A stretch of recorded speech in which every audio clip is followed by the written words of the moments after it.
Hello friends, आज फिर मैं आप सबके लिए लाया हूँ एक और वीडियो जिसमें डायरेक्ट एंड इनडायरेक्ट का जो एक्सक्लेमेटरी सेंटेंस होता है उसको किस तरीके से कन्वर्ट किया जाता है ये आज हम सीखने वाले हैं।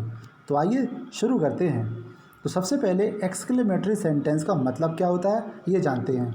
देखिए, एक्सक्लेमेटरी सेंटेंस में हृदय की तीव्र भावनाओं को प्रकट किया जाता है, जैसे अत्यधिक दुख, सुख, घृणा या आश्चर्य। यानी अचानक से आपके मन में अगर इस तरीके की फीलिंग आती है और आपने कुछ कह दिया, ये मान लेना वो सेंटेंस एक्सक्लेमेटरी सेंटेंस होता है। अब इसे डायरेक्ट सेंटेंस को इनडायरेक्ट करने के लिए कुछ रूल्स होते हैं। चलिए रूल्स को समझते हैं।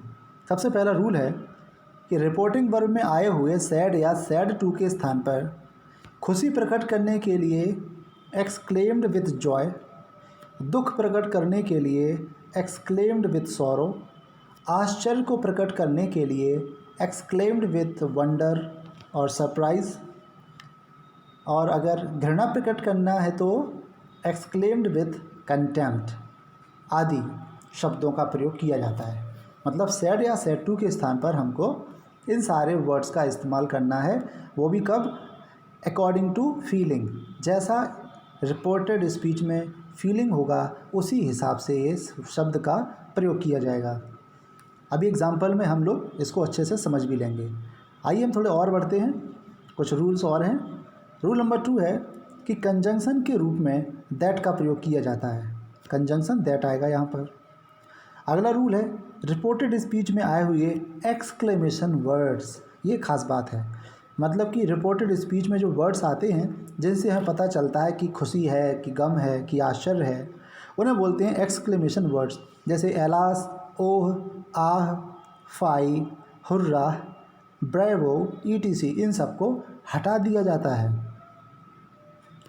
और रूल नंबर 4 है यदि इनडायरेक्ट स्पीच व्हाट या हाउ से प्रारंभ है, यदि रिपोर्टेड स्पीच का जो सेंटेंस है वो व्हाट से या हाउ से प्रारंभ है, तो जब इनडायरेक्ट बनाते हैं तो इट इज़ या फिर इट वाज के साथ वेरी का प्रयोग करते हुए सेंटेंस को अफर्मेटिव बना देते हैं और हमारा इनडायरेक्ट बन चुका होता है।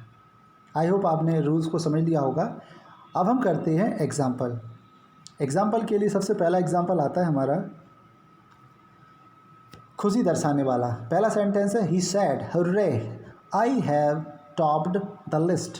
कोई लड़का है वो कहता है हुर्रे, हुर्रे मतलब खुशी प्रकट करते हुए, आई हैव टॉप्ड द लिस्ट यानी मैंने लिस्ट में प्रथम स्थान पा लिया। अब इसको इनडायरेक्ट कैसे बनाते हैं ये देखिए। He exclaimed with Joy that he had topped the list. मतलब यहाँ पर जो हम एक्सक्लेमेटरी सेंटेंस सीख रहे हैं उसके रूल्स भी फॉलो होना है, और जो हमने अभी कुछ समय पहले जो रूल्स सीखे थे पिछले वीडियोस में वो भी रूल्स इसमें अप्लाई होंगे। तो इस प्रकार से ये सेंटेंस बन गया। अगला सेंटेंस आता है द कमांडर सैड।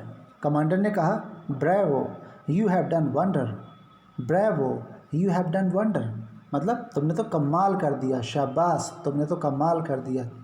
अब इसका इनडायरेक्ट कैसे बनता है? The commander exclaimed that I had done wonder. The commander exclaimed that I had done wonder.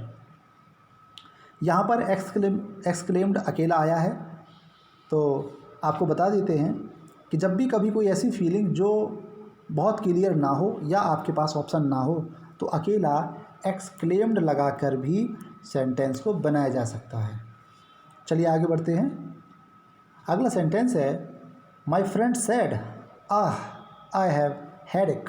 मेरे दोस्त ने कहा वो करा रहा है दर्द से, बोलता है मुझे सिर दर्द है।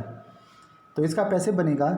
My friend exclaimed with sorrow, my friend exclaimed with sorrow that he had headache, that he had headache. यहाँ पर हैव का हैड हो गया क्योंकि टेंस बदल गया, क्योंकि रिपोर्टिंग वर्ब पास्ट में होती है तो रिपोर्टेड स्पीच का टेंस बदलता है। अगला सेंटेंस द फार्मर्स सैड। किसानों ने कहा what a heavy snowfall it is. क्या बर्फ़बारी है ये, कितनी तेज़ बर्फ़बारी है।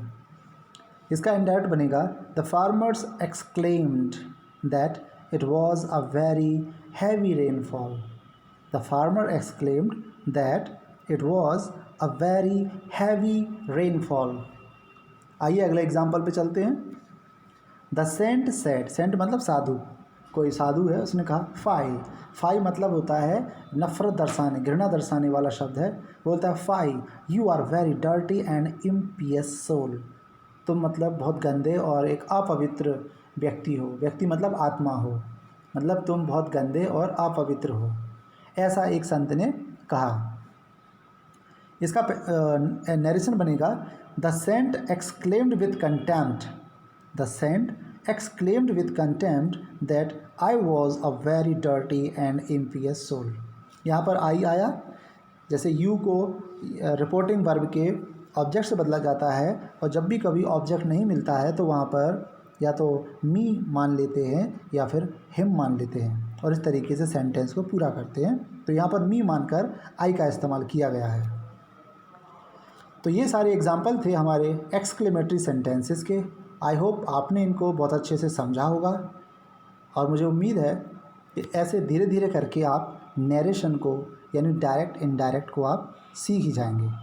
तो चलिए मिलेंगे हम लोग अगले वीडियो में इसके आगे का चैप्टर लेके. तब तक के लिए गुड बाय.